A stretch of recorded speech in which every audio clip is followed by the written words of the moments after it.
دے دو کتاب. اس نے کہا چلو 2-3 دن پڑھنے کے لیے میں تمہیں کتاب دیتا ہوں. مشکوٰۃ شریف اس آدمی کو چند دن پڑھنے کے لیے دی. 6 یا 7 دن کے بعد اس آدمی نے مشکوٰۃ شریف واپس کی اور واپس کرنے کے ساتھ ساتھ کہا الحمدللہ ساری مشکوٰۃ مجھے زبان یاد ہو گئی ہے. پچھو سے کشیر میں واپس آمد تو مسلم ناوی بابا داؤد مشکاتی اس کا نام ہی رکھا گیا. وہی کیا تم ساتھ مشکوٰۃ شریف ساری زبان یاد. ہم کہتے ہیں علامہ انور شاہ صاحب رحمۃ اللہ علیہ ایک مرتبہ پڑھتے تھے وہ ہمیشہ کے لیے یاد ہو جاتا تھا. ایسے ہی بابا داؤد مشکاتی کا عالم رہا ہے. تو بابا داؤد تم پچیت شیخ یعقوب صرفی وہ مدینہ مکہ مکرمہ پڑھنے کے لیے گئے. تم زمانو پور ورلڈ ساروی خود بوڑ محدث شوتمت علامہ ابن حجر حیثمی علامہ ابن حجر مکی سو مکہ شریف من شیخ یعقوب صرفی رحمۃ اللہ علیہ تم پور تمس نشن پتہ سو واپس یہ بر صغیر میں ساروی خود بوڑ محدث سوئی شیخ یعقوب صرفی. یہی شیخ یعقوب صرفی بعد میں استاد بنے حضرت مجدد الفسانی رحمۃ اللہ علیہ کے. اور مجدد الفسانی رحمۃ اللہ علیہ وہ شخصیت ہے جس نے اسلام کو بچایا ہندوستان میں, ورنہ اکبر بادشاہ نے اسلام کو ختم کر دیا تھا. تو اکبر بادشاہ نے کہا تھا اسلام نعوذ باللہ من ذالک کا کنڈم, اسلام نعوذ باللہ من ذالک کا کینسل, اب آج کے بعد میرا دین یہاں چلے گا. تم تھا پنس دینس ناو دین اکبری. تاس منز کلمہ یوان پرنا لا الہ الا اللہ اکبر خلیفۃ اللہ محمد رضا کرا کاٹ تمو. نماز بین کر دی تھی, گائے کا ذبح کرنا حرام کر دیا تھا, سورج کی پوجا پاٹ ہوتی تھی. یہ اکبر بادشاہ نے نیا دین شروع کیا تھا اور پورا ملک اسی راستے پر جانے والا تھا. وہ تو چند اللہ کے بندوں نے بچایا ہے پورے ملک کو. اس میں سے حضرت مجدد الفسانی رحمۃ اللہ علیہ تم چھو بچومت اچھو ہندوستان میں اسلام بچومت, ورنہ اکبر بادشاہ سے نہ ختم کر اسلام. اور مجدد الفسانی رحمۃ اللہ علیہ سو شاگرد کسون شیخ یعقوب صرفی رحمۃ اللہ علیہ کے شاگرد تھے, وہ کشمیری تھے. بہرحال کشمیر کی تاریخ میں عظیم شان مدرسے بنے, تعلیم ہوتی تھی, بڑے بڑے شاعر پیدا ہوئے. کشیر مزگو اخ انسان پود بابا داؤد خاکی تو زبردست امام و علم فقہ. کشمیر کے لوگ اسے کہتے تھے کہ ابو حنیفہ ثانی ہے, یہ دویم ابو حنیفہ.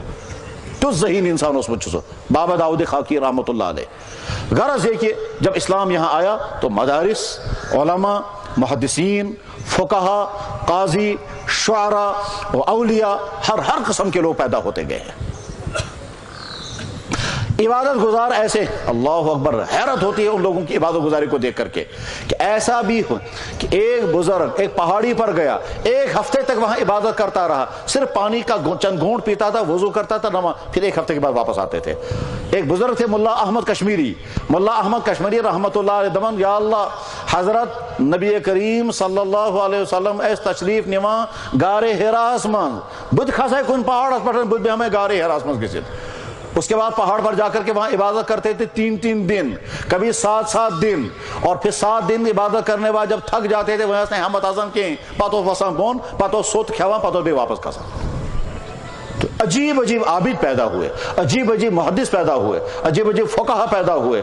اور اس کے بعد پھر جب کشمیر میں زوال شروع ہو گیا اور وہ جو بادشاہ گزرا تھا نا وہ شمس الدین, شمس الدین پتہ شمس الدین تمس پتہ بنو قطب الدین, تمس پتہ بنو علاؤ الدین, تمس پتہ بنو زین العابدین. 2 ورین ایک خاندان حکومت کرمت کشیر من تک ونی شاہ میری دور حکومت. تم پچ بس زوال شروع گمت کشیر من. اور پھر زوال جب آیا ہے تو ایسا زوال آیا کہ علماء بھی ختم ہو گئے, مدرسے بھی ختم کر دیے, مسجدوں میں تالے لگ گئے, سری نگر کی جامع مسجد میں گھوڑے باندھے گئے. اور اگر کوئی امام نماز پڑھانے کے لیے آتا تھا اس امام کو زندہ کھال نکالی جاتی تھی. یہاں سری نگر کے کئی اماموں کی زندہ کھال نکالی گئی تاکہ مسجد میں کچھ نہ کہیں ہو. تمام مسجدوں کو مسجدوں کو آگ لگا کر ختم کر دیا گیا. صرف 2 مسجدیں باقی رکھی تھی سری نگر میں, ایک سری نگر کی جامع مسجد اور دوسری خانقاہ معلیٰ, باقی تمام. اور جامع مسجد میں گھوڑے باندھے گئے تھے, نماز پڑھنے کی کسی کو اجازت نہیں تھی. یہ بیچ میں دور آیا ہے, شیعوں کا دور آیا, پھر ڈوگروں کا دور آیا, اس سے پہلے سکھوں کا دور آیا. بہت ہی بھیانک تاریخ چلتی رہی ہے. اس بھیانک تاریخ میں سارے مدرسے ختم ہو گئے, بھیانک تاریخ میں اولیاء پیدا نہیں ہوئے, علماء پیدا, اگر کہاں علم دین پارا اس وقت نبر گسیت تیتوس پارا. اس بیچ میں اگر عالم پیدا ہوئے ہیں کشمیر میں پیدا نہیں ہوئے, باہر جا کر پڑھتے تھے, اور کچھ لوگ واپس آتے تھے, کچھ واپس بھی نہیں آتے تھے. اللہ کے نیک بندے بازے ایسے تھے. گجرات میں علاقہ ہے پالنپور, وہ سارا بدعتوں میں ڈوبا ہوا تھا. یہاں کشمیر سے مولانا نذیر حسین گئے تھے اور پورے پالنپور کے علاقے کو بدعت سے نکالا. وہ گئے تھے حج کرنے کے لیے, اور حج کرنے کے لیے گئے, وہاں دیکھا سارے لوگ طرح طرح کی گمراہیوں میں ہیں. حج تو تم تیتی تب ہم یہ تھے. چنانچہ وہیں رہے وہ, پورا علاقہ انہوں نے اپنی محنت سے ٹھیک کر دیا اور ساری بدعت ختم کر دی. آج بھی پالن پور کے لوگ جانتے ہیں کہ کشمیر سے مولانا نذیر حسین صاحب تشریف لائے تھے, انہوں نے ہمارے علاقے کو برائیوں سے پاک کیا. حضرت علامہ انور شاہ صاحب علم پڑھنے کے لیے یہاں سے باہر گئے, پھر واپس نہیں آئے, پھر وہیں رہے. اور اگر کشمیر واپس آئے ہوتے تو واللہ عالم اللہ تعالیٰ ان سے کیا کام لیتا.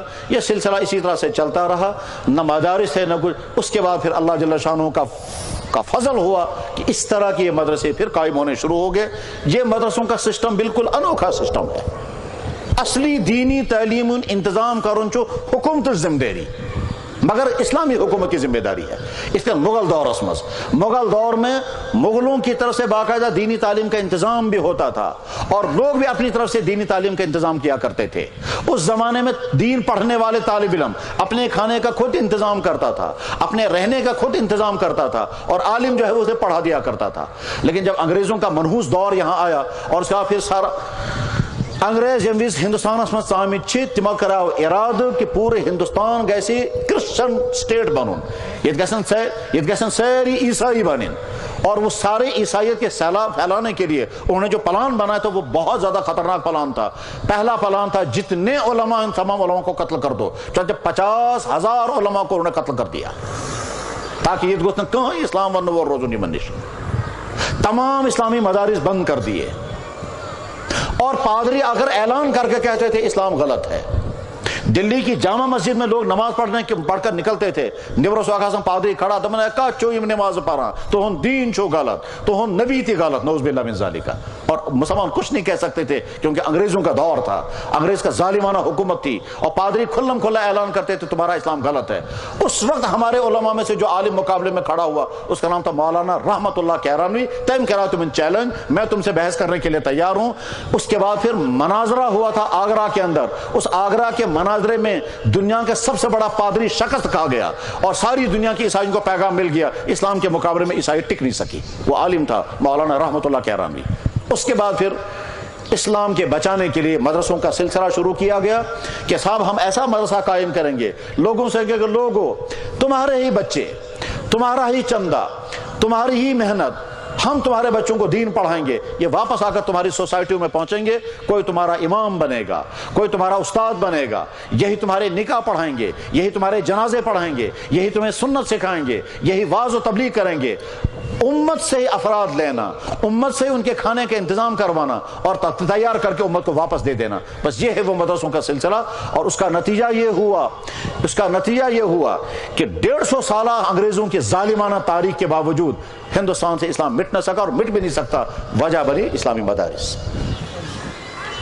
ورنہ اگر مدارس نہ ہوتے تو پورا بر صغیر اسلام سے محروم ہو چکا ہوتا. ان مدارس نے اسلام کو اتنا پختہ کر دیا.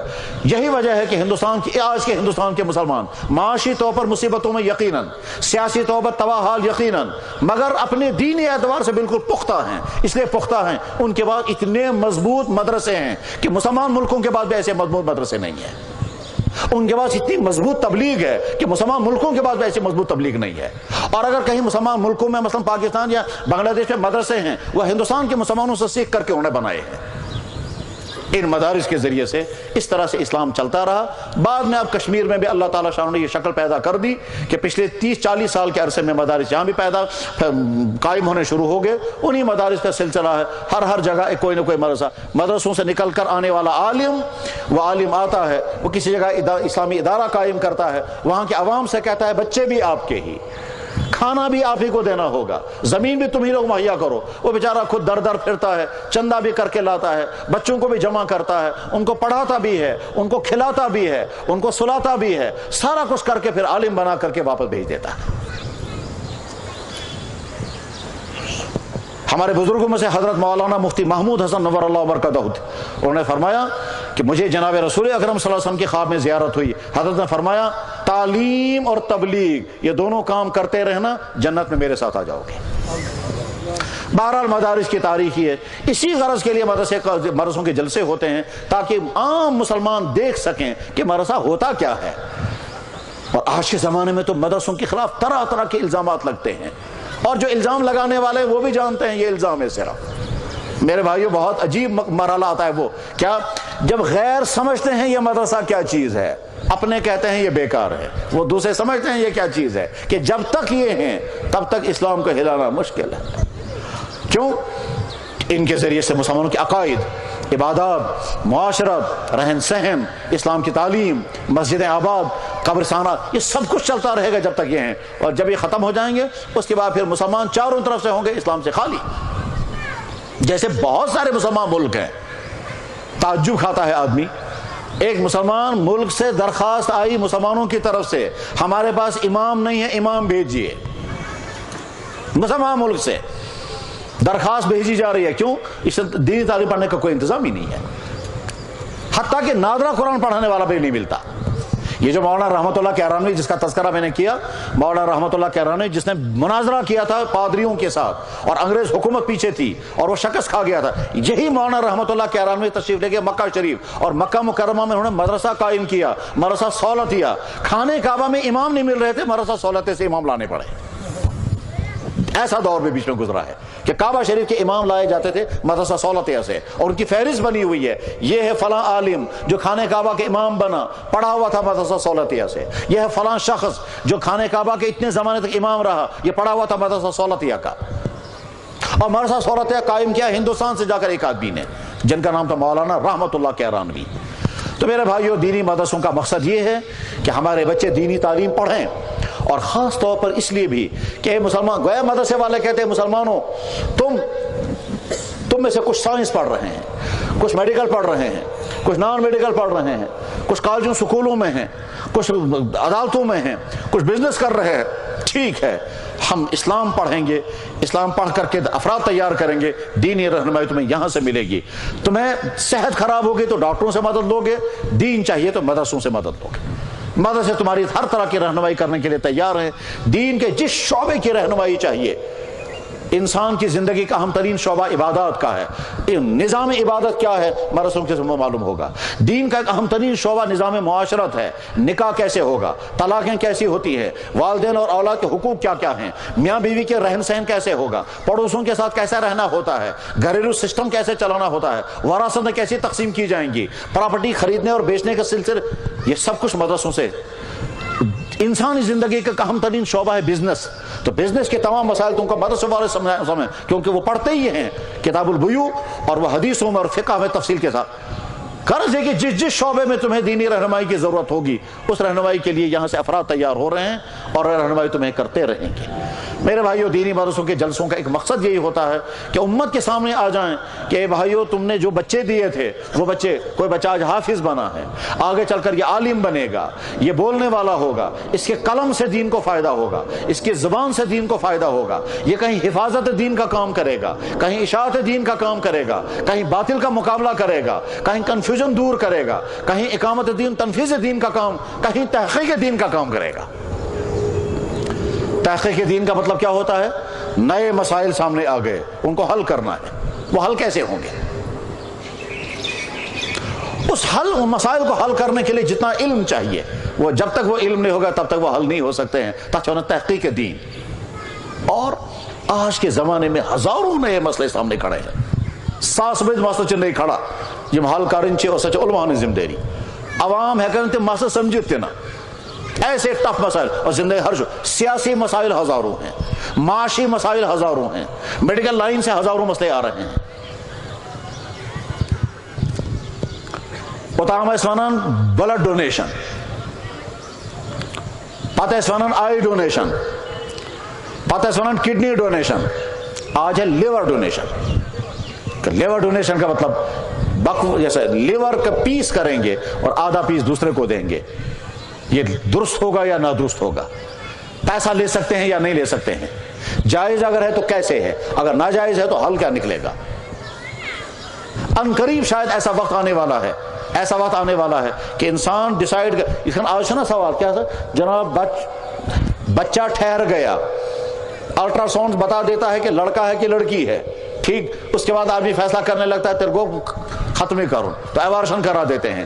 گویا میڈیکل نے یہاں تک پہنچا دیا کہ وقت سے پہلے پتا چل رہا ہے کہ لڑکا ہے کہ لڑکی ہے, اس کے بعد پھر لوگ اب بچوں کو گرا رہے ہیں, خاص طور پر لڑکیوں کو گرا رہے ہیں. ایسا ہو سکتا ہے کہ آگے چل کر کے بہرحال آ جائے گا کہ انسان اسی پرسن سشکا چاہاں لڑکا تھا ان کی لڑکی جی ایونتی ایسے میڈیکل وہاں پہنچ جائے گا. اس وقت علماء کو فیصلہ کرنا ہے یہ جائز ہوگا کہ ناجائز.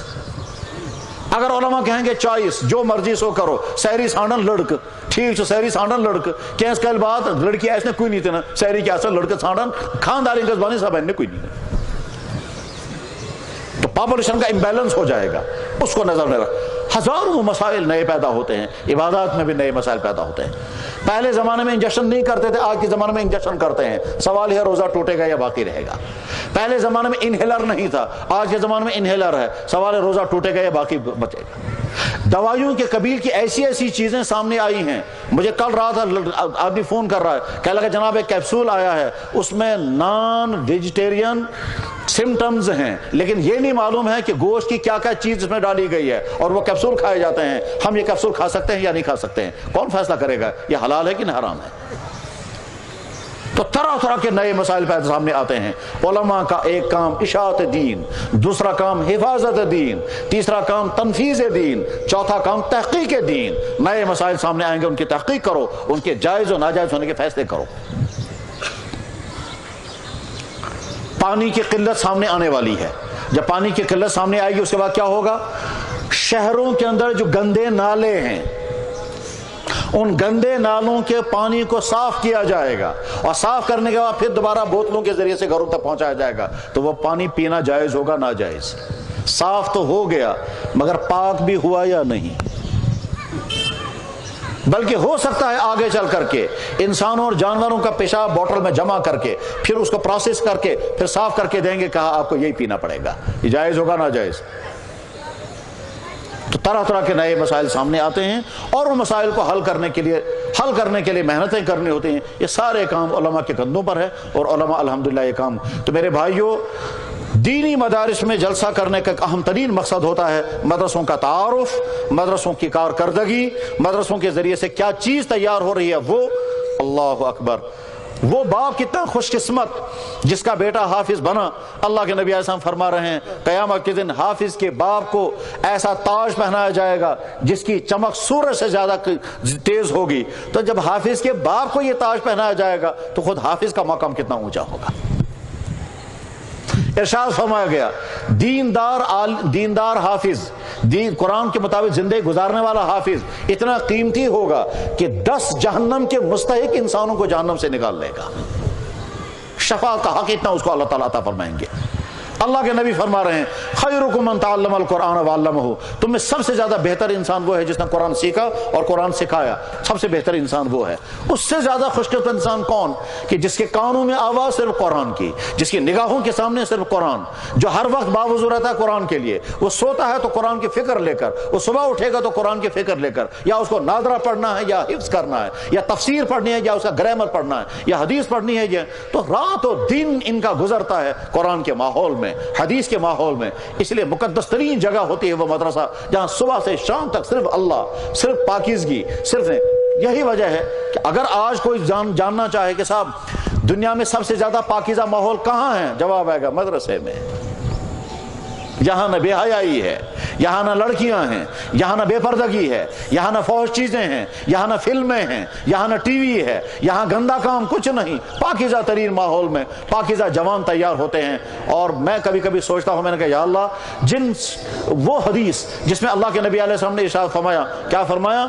فرمایا 7 آدمی قیامت کے دن عرش کے سائے کے نیچے ہوں گے, ان میں سے ایک وہ جوان جس نے اپنی جوانی پاک صاف حالت میں گزاری. یہ مدرسوں کے پڑھنے والے نوجوان طلبہ جو ہیں یہ ضرور اس کا مصداق ہوں گے, کیونکہ جوانی ان کی عموماً پاک صاف ہوتی ہے. نہ ان کے ہاں چوریاں ہوتی ہیں, نہ بدکاریاں ہوتی ہیں, نہ سود کھاتے ہیں, نہ رشوت کا لین دین ہے, نہ غیر اسلامی افیئرس ہوتے ہیں, کچھ بھی نہیں گناہ. اللہ ماشاءاللہ کوئی آدمی بگڑ جائے تو ہو سکتا ہے, اس لیے کہ شیطان کہیں بیٹھا ہوا نہیں. شیطان تو خانے کعبہ کے اندر بھی لوگوں کو دھوکے دے رہا, گمراہیاں کراتا ہے. لیکن مجموعی طور پر مدرسوں میں پڑھنے والے طلبہ انتہائی پاکیزہ کردار کے ہوتے ہیں, اور یہی مستقبل میں امت کے دین کے سربراہ بننے والے ہیں. ان میں سے کوئی کہیں امام ہوگا، کوئی کہیں عالم ہوگا، کوئی کہیں مفتی ہوگا، کوئی کہیں سربراہ ہوگا، مختلف شعبوں مختلف اداروں میں دین کا کام کریں گے۔ میرے بھائیو، دین کے مدارس کا جلسہ اس کا ایک اہم ترین مقصد ہوتا ہے، یہ امت اپنے اپنے کاموں میں ہے، نوجوان سکولوں کالجوں میں، ملازمین دفتروں میں، بزنس کرنے والے بازاروں میں، مزدوری کرنے والے کھیتوں اور فیکٹریوں کے اندر ہوتے ہیں، ان کو دین سننے اور سنانے کا موقع نہیں ملتا ہے، تو مدرسے میں جمع کر کے ایک طرف سے علماء کو لائیں گے، ایک طرف سے عوام کو لائیں گے، اور آ کر کہیں گے اے مسلمانوں، تم مسلمان ہو، دین سنانے کے لیے ہم نے انتظام کیا ہے، علماء آئیں گے اور تمہیں دین سکھائیں گے، سنائیں گے، تاکہ تم آگے دینداری کی زندگی گزار سکو۔ دینی مدرسوں کے جلسے کا دوسرا مقصد یہ ہوتا ہے امت تک دین پہنچانا، امت کو جمع کر کے ان کو دین سنانے کا انتظام کرنا، اور اس لیے علاقوں سے علماء کو جمع کرتے ہیں تاکہ وہ عوام کو دین کی بات سنائیں۔ میرے بھائیو، اللہ تعالیٰ سن بے انتہا فضل و احسان کہ عشق مسلمان سو انسان کو نادان بلکہ بدترین نادان یہ میں ذہن زندگی میں یہ خیال آؤ نا کہ اللہ تعالیٰ نے کہا مہربانی سے میں پر کرمز بسنس مسلمان بنوں۔ مسلمان بننے کے لیے ہم نے کوئی قربانی نہیں دی، نشکہ سے درخواست دیتمت، نشکہ کا مطالبہ کرمت، بالفرض خدا نہ خواستہ اگر کسی غیر مسلم گھر میں پیدا ہوئے ہوتے شاید ساری زندگی اسی کفر میں گزر جاتی، مگر اللہ نے ہم کو اسلام کی دولت عطا فرمائی، اس لیے شکر پڑھنا چاہیے اور ہمیشہ شکر پڑھنا چاہیے، اللہ آپ کا احسان، آپ نے ہم کو مسلمان بنایا۔ جنویز میں اللہ تعالیٰ نے اسلام عطا کر، اور ہم تو سمجھ بھی نہیں سکتے ہیں جو لوگ اسلام قبول کرتے ہیں ان کو کیسی کیسی مصیبتیں آتی ہیں، ان کو کیسی کیسی پریشانیاں جھیلنی پڑتی ہیں، کیسے کیسے ظلم سہنے پڑتے ہیں، اور آج بھی یہیں کشمیر میں کچھ لوگ انتہائی مظلومیت کی حالت میں ہیں صرف اس لیے کہ انہوں نے اسلام قبول کیا۔ اور ایک دفعہ ایک لڑکا مجھ سے ملنے کے لیے آیا، پہلے تو اس نے فون پر میں سے عام اوسمچو لڑکوں میں فون کر رہا اس ونا بہت مسلمان اردو بزوسکت کرا، جناب میں مسلمان ہو گیا ہوں، میرے گھر والوں کو ابھی پتہ نہیں ہے، رمضان کا مہینہ چل رہا ہے، میں سحری کھا نہیں سکتا ہوں، میں نے اپنے دوستوں سے کہا ہے صبح مجھے بیدار کر دیا کریں، وہ مجھے رنگ کر دیتے ہیں، میں صبح کو پانی کا کپ پیتا ہوں، اسی سے میرا روزہ ہوتا ہے، شام کو افطار کے وقت گھر والوں کے ساتھ بیٹھا ہوتا ہوں، ان کو نہیں بتا سکتا میں افطار کر رہا ہوں، میں ویسے اٹھ کر کے تھوڑا سا پانی پیتا ہوں، پانی سے میرا روزہ شروع ہوتا ہے، پانی سے میرا افطار ہوتا ہے، یہ بتائیے اللہ میرا روزہ قبول کریں گے یا نہیں؟ یہ سوال پوچھتا ہے۔ ٹھیک، میں نے پوچھا تم پڑھتے کیا ہو؟ کہنے لگا ٹی ڈی سی پڑھتا۔ ٹی ڈی سی پڑھنے والا لڑکا مسلمان ہوا اور اس طرح سے وہ روزہ رکھ رہا ہے۔ رمضان گزر گیا، جب عید کا دن آیا تو عید کی نمازوں میں ملاقات کرنے کے لیے آیا، کہنے لگا جناب میں ہی ہوں وہ، تم نے اسلام قبول کیا؟ کہ جی ہاں۔ کسی نے دباؤ ڈالا؟ کہ کوئی دباؤ نہیں، تم نے خود اسلام قبول۔ میرے بھائیوں وہ تو چھوڑ دیجئے، ابھی پچھلے ہفتے، اللہ اکبر، پچھلے ہفتے ایک شخص آیا، وہ آ کر کے کہتا ہے کہ جناب میں شرابی پاپی انسان اور ٹیکا لگانے والا، مجھے خواب میں نبی کی زیارت ہو گئی، میرے ہاتھ میں شراب کا گلاس تھا، وہ شراب کا گلاس انہوں نے توڑ دیا، اسی وقت میں بیدار ہو کے میں نے توبہ کر لیا، آج کے بعد شراب کبھی نہیں پیوں گا، اور آ کر کے مسلمان ہو گیا، کلمہ پڑھا اس نے۔ اللہ نے ہم کو یہ امتحانات نہیں ڈالے، اپنے گھر میں ہم کو اسلام کی دولت مل گئی، الحمدللہ رب العالمین۔ ونچ اسمز ہر ایک انسان سن ڈیوٹی سو زانے کہ اسلام چھو کیا، اگر اللہ تعالیٰ اس اسلام عطا کور اس اگر مسلمان چھے اشنا یہ زانون ہاں سے مسلمان کیا ہو اسلام چھو کیا، اسلامش تعلیم چھا کیا، اشنا مسلمان سن ذمہ داری۔ اگر آخ انسان ڈاکٹر چھو تمہیں پتا میں کیا کہوں چھا، اگر آخ انسان سس چھو تمہیں پتا کہ میں کیا کہوں چھا، سو زانن بن اس اگر مسلمان چھو اور یقیناً چھے مسلمان اشنا ڈیوٹی پانے کی سمجھو اسلام چھو کیا۔ میرے بھائیو علماء یہی سمجھانا چاہے اسلام ہے کیا، لیکن شارٹ میں اگر کوئی بتانا چاہے تو میں کہہ سکتا ہوں کہ اسلام کچھ چیزیں ماننا، کچھ کام انجام دینا اور کچھ کاموں سے بچنا، ان تین چیزوں کا نام اسلام ہے۔ کیا چیز مانن، کیا چیز کارن، کیا چیزیں رش دور روزن۔ کچھ چیزیں ماننی ہیں ان کو کہتے ہیں عقائد، کچھ کام کرنے ہیں ان کو کہتے ہیں فرائض، کچھ کاموں سے بچنا ہے ان کو کہتے ہیں حرام، بس یہ تو اسلام۔ آسمان یہ ڈیٹیل کرو تو پوری زندگی اس میں آ جائے گی۔ کچھ چیزوں کو ماننا ہے، اللہ کی ذات کو ماننا، اللہ کے نبیوں کو ماننا، خاتم النبیین کو ماننا، مرنے کے بعد زندہ ہونا ہم نے مان لیا، مرنے کے بعد اعمال کا حساب ہوگا ہم نے مان لیا، اللہ نے اس کائنات میں انسانوں کے علاوہ دوسری مخلوقات فرشتے بنائے ہم نے مان لیا، تقدیر اللہ نے اپنے ہاتھ سے بنائی ہم نے مان لیا، خیر و شر جو کچھ فیصلے دنیا میں ہوتے ہیں اللہ کے فیصلے سے. دنیا کے تمام انسان کوئی کام کرنا چاہے اللہ نہ چاہے تو نہیں ہو سکتا, ہم نے مان لیا. دنیا کے تمام انسان کسی کام کو روکنا چاہے اللہ کرنا چاہے تو روک نہیں سکتے, ہم نے مان لیا. اس دنیا میں پتا بھی نہیں ہلتا ہے اللہ کے فیصلے کے بغیر, ہم نے مان لیا. اس کائنات میں سب سے مقدس ترین مخلوق انبیاء علیہ السلام ہے, ہم نے مان لیا. انبیاء علیہ السلام میں پہلا نبی آدم علیہ السلام اور آخری نبی محمد رسول اللہ, ہم نے مان لیا. ہر نبی ایک علاقے کے لیے آتا تھا, صرف محمد رسول اللہ پوری کائنات کے لیے نبی بن کر آئے, ہم نے مان لیا. محمد رسول اللہ پر نازل ہونے والا قرآن سچی کتاب ہے. موسیٰ علیہ السلام پر پڑھ گئی کتاب نازل تحت نام تورات, عیسیٰ علیہ السلام پر پڑھ گئی کتاب نازل تحت نام انجیل. محمد رسول اللہ تم پر جس کتاب نازل گئی تحت نام قرآن, وہ باقی کتابیں ملیا میٹ کا شکار ہو گئی, وہ اوریجنل حالت میں نہیں ہیں. قرآن اوریجنل حالت میں, ہم نے مان لیا. اچھی طرح یہ ذہن اسمن تھاون, تورات اور انجیل اوریجنل دنیا میں نہیں ہے. یا لنگویج میں یا زبان میں تورات و انجیل نازل گمز چھ, تات لنگویج میں چھئی نہ دنیا میں تورات و انجیل. ونکس جس تورات و انجیل سوری ٹرانسلیشن یہ چھن پتہ, یہ ٹرانسلیشن کرمت کم چھ, اس کا نام بھی نہیں, اور اس لیے کچھ عرصے کے بعد ایڈیشن بدل جاتا ہے, آیتوں کی آیتیں چینج ہو جاتی ہیں. تو ہم نے مان لیا موسیٰ علیہ السلام پر کتاب نازل ہوئی تھی تورات, مگر آج جو تورات ہے وہ موسیٰ والی تورات نہیں ہے. ہم نے مان لیا عیسیٰ علیہ السلام پر کتاب نازل ہوئی تھی انجیل, مگر آج جو انجیل دنیا میں ہے وہ اللہ کی بھیجی ہوئی انجیل نہیں ہے. اشکور یہ تسلیم, اس کائنات میں نبیوں کے بعد سب سے مقدس ترین مخلوق صحابہ کی جماعت تھی. صحابہ سے زیادہ بہتر مخلوق اس کائنات میں نہیں ہے نبیوں کے بعد. اور یہ محمد رسول اللہ صلی اللہ علیہ وسلم کا عظیم الشان کارنامہ ہے. ایسی ٹیم آپ نے تیار کر دی, ایسی ٹیم دنیا کا کوئی نبی, کوئی ولی, کوئی ریفارمر, کوئی بادشاہ, کوئی بزرگ نہیں پیدا کر سکتا, کر ہی نہیں سکتا تھا جیسی ٹیم محمد رسول اللہ صلی اللہ علیہ وسلم نے تیار کی تھی. صحابہ حکمراں بنے تو ان جیسا حکمران اس کائنات میں کوئی نہیں.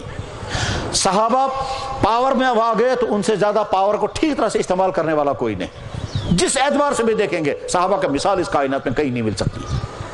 اسی لیے حضور نے فرمایا تھا, خبردار میرے صحابہ کے بارے میں ہوشیار رہنا.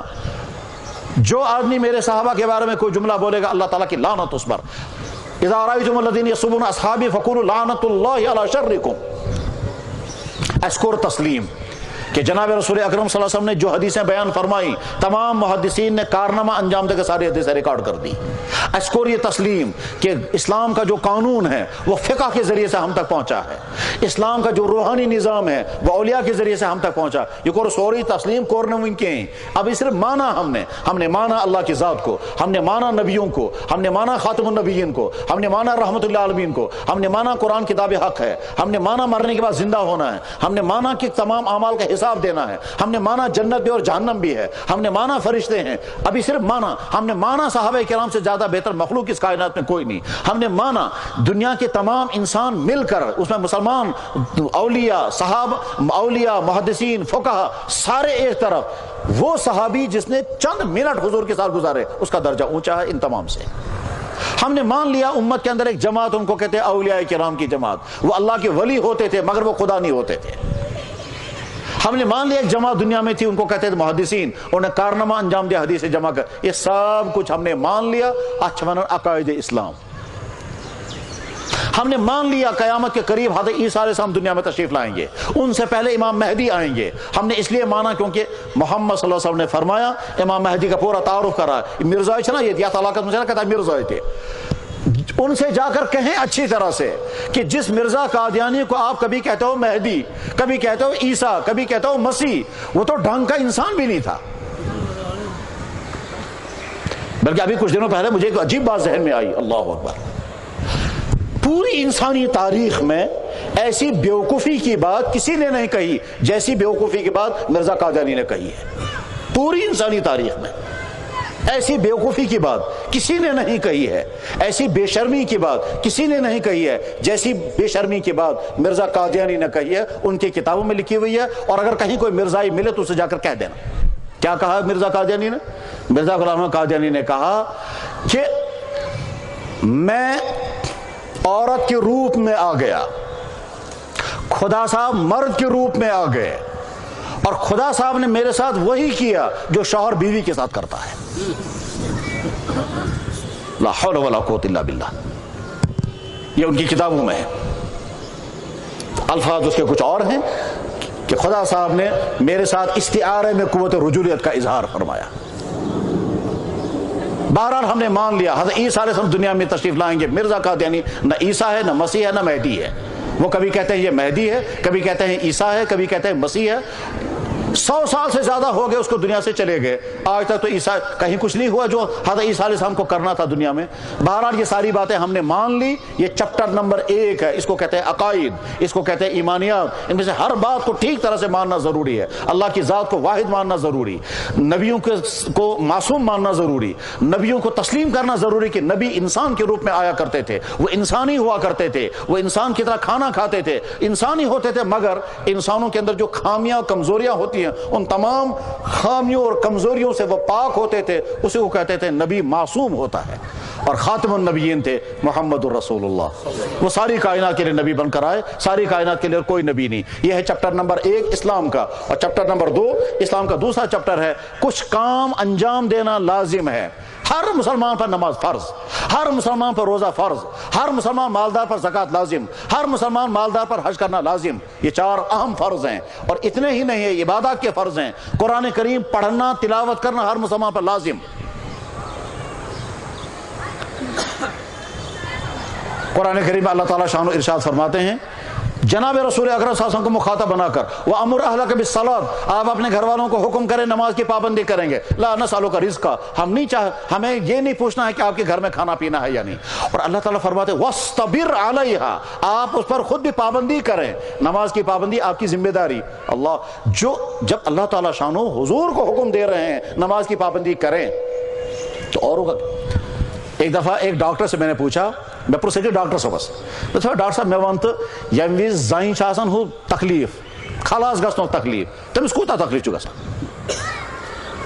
ڈاکٹر صاحب مجھے بتائیے جب عورت کا ڈیلیوری کیس ہوتا ہے، جب بچہ پیدا ہونے کا وقت ہوتا ہے تو کتنا درد ہوتا ہے.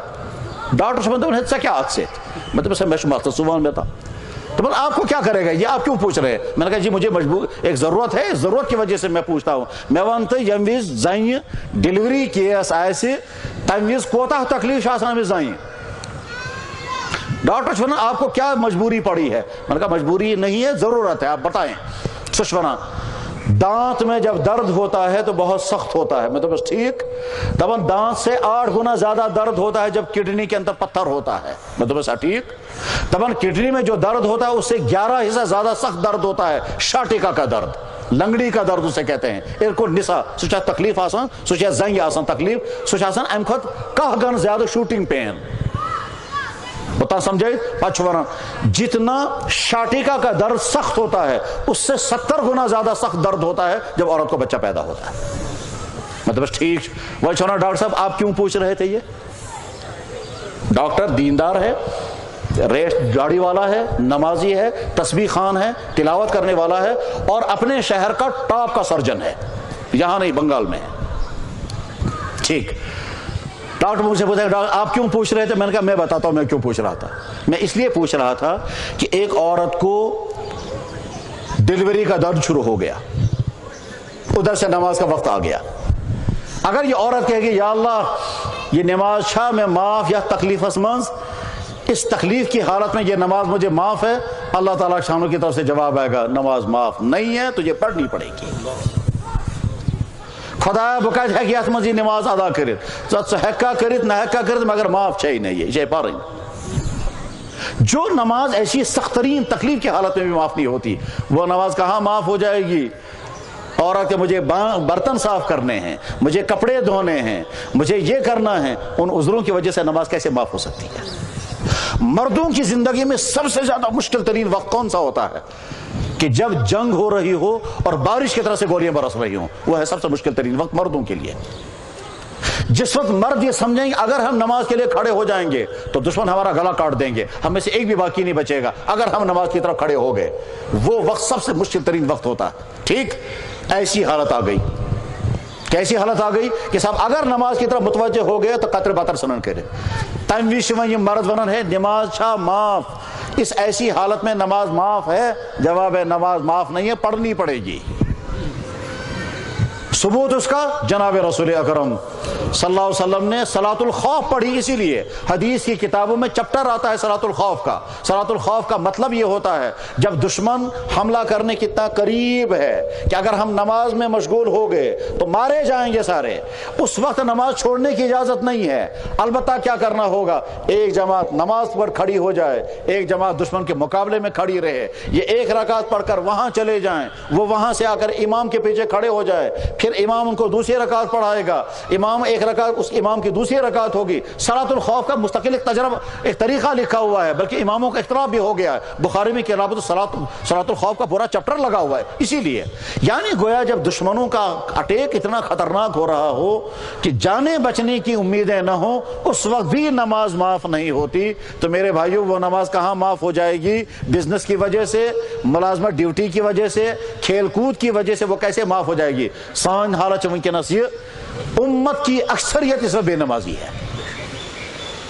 نماز ہر مسلمان پر فرض، روزہ ہر مسلمان پر فرض، کوئی مسلمان جو نا یہ روز معاف ہے گژھت سوائے اخ سہ گو تتھس بجرس من ییٚلہِ کانٛہہ انسان واتہِ تتھس بجرس مز کہ سہ چھُنہٕ ہٮ۪کان وۄنۍ روزدر بہتھی نا، تٔمِس ہیٚکہِ روزٕ معاف گژھِتھ، تٔمِس چھُ آسان فدیہ ادا کرُن، ورنہ ہر مسلمان پر روزہ لازم۔ عورت کو بھی روزہ معاف، نماز تو عورت کو معاف ہو جاتی ہے ایام حیض میں، عذر کٮ۪ن دۄہن چھِ نماز گژھان معاف زین، باقین دۄہن نہ، مگر روز چھُنہٕ تِمن تہِ معاف۔ اگر میسام اوس، اگر عذر اوس زنہِ، عذر کس حالتس منٛز ہیٚکہِ سُہ روزٕ ترٲیِتھ، مگر اتھ چھس قضا تہِ کرٕنۍ۔ روزہ ہر مسلمان پر فرض، زکوٰۃ ہر ایمان مالدار مسلمان پر لازم۔ کیسا افسوسناک صورتحال ہے کہ مسلمان لاکھوں اڑائیں گے اپنی رسموں پر، خرافات پر، عیاشیوں پر، اور جب زکوٰۃ دینے کا وقت آئے گا تو سوال ہی نہیں پیدا ہوتا، دپن ہے کیا خدا صاحب چا غریب اس دمو تمہیں زکوٰۃ۔ اور یاد رکھنا چاہیے قرآن کریم میں آیت اللہ تعالیٰ ارشاد فرماتے ہیں یم مسلمان پونسہ سے تھاوان جمع کرت اور اللہ کے راستے میں خرچ نہیں کرتے ہیں، یہ پیسہ گرم کر کے ان کے جسم میں لگاؤں گا میں، یوم یحمى علیہا فی نار جہنم فتکوی بہا جباہہم وجنوبہم وظہورہم ھذا ما کنزتم لانفسکم فذوقوا ما کنتم تکنزون۔ زکوٰۃ ہر مسلمان پر فرض، روزہ ہر مالدار مسلمان پر لازم، زکوٰۃ ہر مسلمان پر بشرطے کہ۔ اور اس کے بعد میرے بھائیو تریم چپٹر چھو کیا کہ ایک مسلمان کے لیے کون کون سی چیزیں حرام ہیں، یہ ہر مسلمان کو سیکھنا ضروری ہے، اور اس میں پہلا چپٹر آتا ہے جوانوں کا، کیونکہ جوانی کی زندگی میں سب سے زیادہ حرام کام پائے جاتے ہیں، اور آج کے جوانوں کا تو بہت ہی زیادہ برا حال ہے۔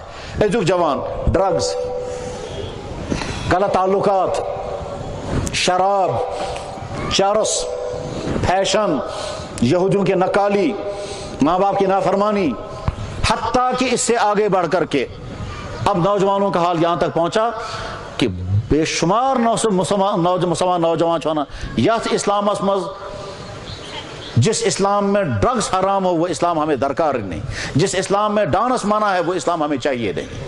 آج تو مسلمان ہوتا ہوں میرے نوجوان بھائیوں، انسان کی زندگی کا سب سے قیمتی زمانہ یہ جوانی کا زمانہ ہوتا ہے۔ بگڑنے کا خطرہ بھی اسی عمر میں ہے اور سنورنے کا امکان بھی اسی عمر میں ہے۔ آپ اپنی اس عمر کو سنوارنا چاہیں تو سنور سکتے ہیں، اور اگر بگاڑ کا شکار ہو گئے تو ساری زندگی تباہ ہو جائیں گے۔ عقل مند جوان وہ ہے جو اپنے سامنے لسٹ بنا کر کے رکھے اس وقت کے جوان کون کون سی چیزوں میں تباہ ہو جاتے ہیں، ان تمام چیزوں سے میں اپنے آپ کو بچاؤں گا، خصوصاً لڑکیوں کے ساتھ غلط تعلقات، خصوصاً شراب، خصوصاً راتوں کو ڈیٹ پر بیٹھنا، خصوصاً غلط ویب سائٹیں دیکھتے رہنا، موبائل سے غلط میسیجیں کرنا، ان تمام خرافات کے نتیجے میں آپ کی زندگی تباہ ہوگی، مگر وقتی طور پر مزہ آتا رہے گا۔ جناب رسول اکرم صلی اللہ علیہ وسلم نے فرمایا الشباب شعبۃ من الجنون، جوانی ایک قسم کا پاگل پن ہے، اس پاگل پن میں کوئی چیز نظر نہیں آتی ہے۔ اس وقت ہماری نوجوانوں کا جو برا حال ہے، اور اس کی بہت بڑی وجہ یہ ہے نہ گھروں میں ان کو کوئی دین بتانے والا ہے، نہ سکولوں میں، نہ کوچنگ سینٹروں میں، نہ دفتروں میں، اس لیے یہ بیچارہ تباہ حال ہو رہا ہے۔ اب اس نے کیا کیا، کانوں میں موسیقی سننے کے لیے تاریں لگا رکھی ہے، کپڑے پہن رہا ہے جس میں جانور بنے ہوئے ہیں، ان میں شراب کی ایڈورٹائزیں ہیں، اس میں گندے جملے لگے ہوئے ہیں، سیکنڈ ٹائٹیں پہنے ہوئے ہیں، اس کی وجہ سے وہ نماز پڑھ بھی نہیں سکتا، اور اگر پڑھے گا تو وہ نماز ہی ادا نہیں ہوتی، کیونکہ جو ہی اللہ اکبر کرتا ہے، اللہ اکبر کرتے کرتے وضو جو ہے اس کی نماز ٹوٹ جاتی ہے۔ اللہ اکبر کرتے ہوئے جو ہی ہاتھ اوپر چلے جاتے ہیں، ناف کا نچلا پورشن کھل جاتا ہے، اور جو ہی نیچا پورشن کھل گیا نماز ٹوٹ گئی۔ ڈرس اونمتوی تمی قسم کہ اولن گھس یہ نماز پڑھنی نا، اور اگر پرن یم نماز تو گھس نماز ادا، یتھے یہ رکوس میں گھان پہ گھان یل، یتھے یہ سجدس میں ووت پہ سوری بازر یل۔ میرے بھائیوں یہ تو یہودیوں کا لباس ہے. اللہ کے نبی علیہ الصلوۃ والسلام نے کیا من تشبہ بقوم فہو مؤمن, جو کسی قوم کے ساتھ مشابہت اختیار کرے وہ انہی کے ساتھ جائے. جب ہمارا مسلمان نوجوان چاہتا ہے میں یہودیوں کا ڈریس پہنوں گا, میں عیسائیوں کا ڈریس پہنوں گا, میں فلم اسٹاروں کا ڈریس پہنوں گا, گویا ہم نے رول ماڈل بنایا کن کو؟ کسی کا رول ماڈل ہے فلم اسٹار, کس کا رول ماڈل ہے کرکٹر, جن کی راتیں اور جن کے دن گناہوں میں ڈوبتے ہیں ان کو ہم نے اپنے لیے بنایا ماڈل کہ صاحب اسی ماڈل کے مطابق. فیشن انسانوں کی تباہی کا ذریعہ ہے. یہ وقتی طور پر کہتا ہے شوق پورا کروں گا, یہ شوق انسان کی تباہی کا ذریعہ. اور جب کوئی آدمی فیشنیبل بنتا ہے اس کے بعد اس کا ایمان سلامت رہ ہی نہیں سکتا, ممکن ہی نہیں اس کا ایمان سلامت رہ جائے. فیشن کا مطلب ہوتا ہے میں اس کے پیچھے چلوں گا, کل کو اس نے کچھ اور شروع کیا تو اس کے پیچھے چلوں گا. اس لیے بہت سارے نوجوان کنواج لاگن, بہت سارے نوجوان ہاتھوں میں دھاگے باندھتے ہیں, اور سب دھاگے کیا ہیں کہ صاحب یہ عشق کی علامتیں ہیں, یہ عشق کے نہیں کفر کی علامتیں ہیں. یہ اس لیے اپنی جوانی کو تارے گندے کاموں سے اگر بچائیں گے, اور یہ بات آپ کے والدین نہیں کہہ پاتے, آج سکول والے نہیں کہہ پاتے اپنے بچوں کو, لیکن اچھی طرح سے سنیں, جوانی ایک قسم کی نعمت ہے اور دوسری قسم کا پاگل پن ہے. اس پاگل پن کو کنٹرول میں رکھیں گے تو بچ سکیں گے, ورنہ تو جوانی تباہ ہو جاتی ہے اور اس کے بعد پھر فیوچر یقیناً تباہ ہوگا. وہ سوال ہی نہیں پیدا ہو سکتا کسی کا فیوچر اچھا بن جائے, خاص طور پر جب اس کا ذہن ان تمام گندی چیزوں میں الجھا ہوا ہو. ذہن میں کسی کے ساتھ افیئرس ہیں, ایک مصیبت یہ ہے, ادھر سے ڈانس ہے, ایک مصیبت وہ ہے, میچ کہاں کہاں چل رہے ہیں وہ کمنٹریاں یاد رکھنی ہے, ایک مصیبت وہ ہے, فلمیں کون کون سی بن رہی ہیں, کون سا فلم اسٹار آج کل کہاں ہے, کس کے تعلقات کس کے ساتھ ہیں, کون آج کہاں ہنی مون, ایک مصیبت یہ ہے. یہ سارے کباڑ خانے جس ذہن کے اندر جمع ہیں, اس کباڑ خانے کے بعد پھر جب یہ پڑھنے کے لیے بیٹھتا ہے تو چنو بجے آدھی گسن کے لڑکے چاہتا مانا جناب پور رات ساشوز محنت کرن صبح چمنے آدھی آسن کے سہن سوری مشمت دپان بار تیاری کر کے گوس ایگزام ہالس میں تعداد نہیں یاد ہی نہیں کیا سہ آسان تیاری گمسے نا. میرے بھائیوں ان تمام خرابیوں سے اپنی جوانی کو بچائیں, تو ورنہ ٹینشنوں کی زندگی گزار رہے ہوں گے. اور آج کے زمانے میں جتنے نوجوان ہارٹ پیشنٹ, کڈنی فیلئر, پہلے زمانے میں سوچ بھی نہیں سکتے تھے, جوانی میں صاحب شوگر کی بیماری, جوانی میں ہارٹ فیلئر ہو رہے ہیں, جوانی میں وہ بیماریاں جو کبھی بلڈ کینسر جوانی میں ہو رہے ہیں, وجہ یہی ہے. تو جتنی حرام چیزیں اپنے آپ کو بچائیں. ملازمین کے لیے حرام چیزیں ڈیوٹی نہ دینا اور رشوتیں کھانا. چنانچہ ہمارے سماج کے ملازموں کا برا حال سب کے سامنے ہے, اور جو ملازم خود جانتے ہیں اپنے بارے میں ان کا کتنا برا, وہ کتنی ڈیوٹیاں دیتے ہیں اور ڈیوٹیاں دیتے دیتے کام کتنا لٹکاتے ہیں اور لوگوں کو کتنا ستاتے ہیں اور کتنی رشوتیں کھاتے ہیں, اور اس کے بعد پھر بیماریوں کا سیلاب ہے. اس لیے کہ جب حرام دولت گھر میں آتی ہے تو سکون آ ہی نہیں سکتا. بازاروں کے اندر جو دکانداریاں کرتے ہیں, اللہ کے نبی علیہ السلام نے کیا فرمایا, دکانداروں کی ایک قسم وہ ہے جو سیدھے جنت میں جائے گی اور نبیوں کے ساتھ, اور دکانداروں کی ایک قسم وہ ہے جو سیدھے جہنم میں جائے گی. دو قسم کی حدیثیں ہیں. ویسے اسی جناب رسول اکرم صلی اللہ علیہ وسلم عموماً تقسیم کران, علمن تہ کرک 2 قسم, جوانن تہ کرک 2 قسم, زائن تہ کرک 2 قسم, تاجرن تہ کرک 2 قسم, حکمران تہ کرک 2 قسم. بیان یہ نہیں کرتے 2 قسمیں ہیں, لیکن بیان اس انداز سے کرتے ہیں اسے سمجھ میں آتا ہے. مثلا جناب رسول اکرم صلی اللہ علیہ وسلم فرماؤ, کیا فرماؤ, علم المطلق فرماؤ کہ جس طرح سے آسمان میں ستارے ہوتے ہیں اسی طرح سے زمین میں علماء ہوتے ہیں. آسمان کے ستاروں سے لوگ راستہ ڈھونڈتے ہیں, علماء سے بھی لوگ راستہ ڈھونڈیں گے. یہ فرماؤ ان مثل العلماء فی الارض کمثل الکواکب فی السماء یقتدی بها فی ظلمات الارض. سیتی فرماؤ, اللہ اکبر, فرماؤ کیا, ایک وقت آنے والا ہے اسلام کا نام باقی ہوگا, قرآن کے حروف ہوں گے, مسجدیں عالیشان ہوں گی. پت فرماؤ بونکن سیاتی علی الناس زمان لا يبقى من الاسلام الا اسمه ولا يبقى من القرآن الا رسمه مساجدها عامرة وهي خراب عن الهدى. پت فرماؤ علماؤهم شر تحت ادیم السماء. اخ دور ہسا ایسے یتھ آسمانس تل یا زمینس پر آسن ساروی کھت بدترین مخلوق تم زمانک علم. من عندهم تخرج الفتن وفيهم تعود. تم علم آسن تم قسم کہ تہن ذریعہ آسن فتنہ نیران, تم گن پان تے تمن فتنہ نمن جگہ آسن تم تے شکار. عالموں کی ایک قسم یہ ہے, عالموں کی ایک قسم وہ ہے. عالموں کو خود سوچنا ہے ہم کون سے طبقے میں ہیں، ہم فتنہ اٹھانے والوں میں ہیں یا امت کو سیدھ راستے پر لانے والوں میں. اتھے کن کرے جوان تے طبقہ، اتھے کن کرے حکمران تے طبقہ، زائن تے کرے. عورتوں کے بارے میں کیا فرمایا؟ فرمایا الدنیا کلھا متاع وخیر متاع الدنیا المرأۃ الصالحہ.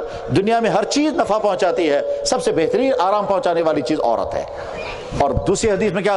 یا اللہ زائن ہے فتنہ دے بچے اس میں، اللہ انی اعوذ بک من فتنۃ النساء. اور ایک حدیث میں فرمایا ما ترکت بعدی فتنۃ اضر علی الرجال من النساء. میں پاس کنیم خطرناک فتنہ چھ تو مموز خاروی خود خطرناک فتنہ ہسا چھو زائن فتنہ، ام خود خطرناک فتنہ چھو نبی کہیں. چنانچہ عورتوں کا فیشن، عورتوں کا ننگا پن، عورتوں کے زناکاری میں مبتلا ہونا اس وقت ہم سب کے سامنے. فرمایا جناب رسول اکرم صلی اللہ علیہ وسلم نے اخ زمانہ سے آئے سے زائیں آسن پالو لاگنے باوجود نہتا ہیں نساء کاسیات عاریات. آج ہر بازار میں وہی عورتیں ہیں. مائلات، یہیں سے لڑکیاں پیچھا کریں گی. ممیلات، وہ یہ تمنا کریں گے ایستے گس کا پیچھا کروں. کالجوں کا حال سب کے سامنے ہے. اللہ کے نبی علیہ السلام نے ٹھیک انگلی رکھ کر کے بتایا. تو میرے بھائیوں، اسلام تین چیزوں کے مجموعے کا نام ہے.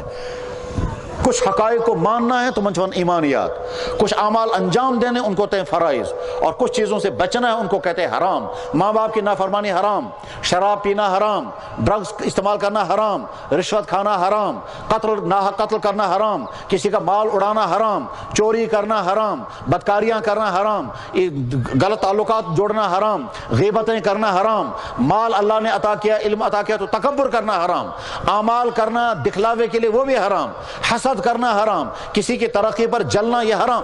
حرام کی پوری فہرست ہے. علامہ شمس الدین ذہبی کے امام گزرے ہیں، انہوں نے کتاب لکھی ہے کتاب الکبائر. تاکہ تم لسٹ برمز پور یم ہسا گئی تم گناہ یم گناہ کبیرہ چے